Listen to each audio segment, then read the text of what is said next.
Helena-Perez with the 101 questions answered on how to buy a house. Today, open house strategies and 3 questions that you can ask a listing agent that will help you write a stronger, better offer that's easier to accept.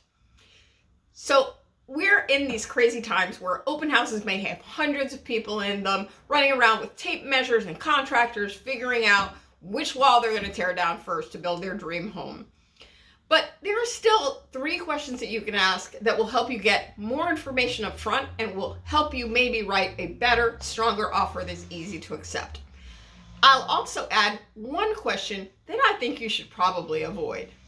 Question 1, does the seller have any inspection reports that they're willing to share prior to me writing an offer? Now, what this says to me, if a buyer asks, is A, they're experienced with how the offer process goes. 2, they like the house enough that they're willing to ask for more information. And 3, they're hoping to accelerate the inspection timeline. All things that are great for a listing agent and for the seller. Now, are these the only inspections you're going to do? Of course not.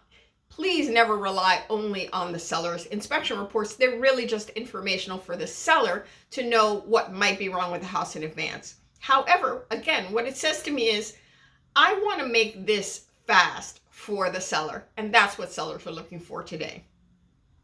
Question number 2, is there anything beyond price that will help the seller accept my offer?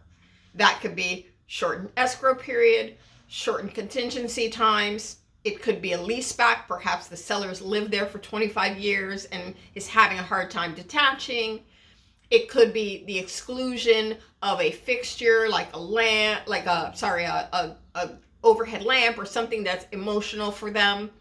Whatever it is, it's great to know that in advance and to address it in your offer. That way, again, shortening the amount of time that the listing agent and the seller have to spend with your offer before accepting it. Question 3 is, are the sellers looking at offers before the due date?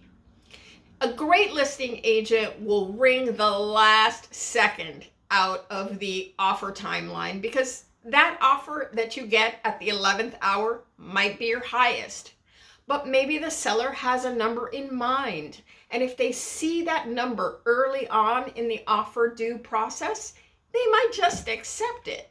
So it's always great to ask the question, because why not know that in advance instead of waiting until the last minute and getting bad news?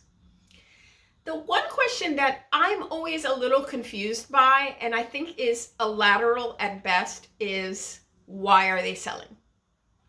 Now, more information is sometimes better, and it's your right to ask any question. But if what you're hoping to get is some nugget of information that may be beneficial to you in terms of reducing the price, the listing agent isn't going to tell you anything detrimental. So a question that I would ask instead is, where will the seller be moving to? Have they identified their new property yet? Maybe you find out that they're moving out of country. Maybe you find out they're moving right next door to be near their beautiful home. Anyway, just my opinion, but that's a question that I would skip. It doesn't really add value to you or to the listing agent and the seller. 3 questions to ask to write a better offer. Do you have any inspection reports? Is there anything the seller is looking for in addition to the highest and best price? And 3, are they looking at offers prior to the due date? Helena Perez with the 101 questions answered on how to buy a house.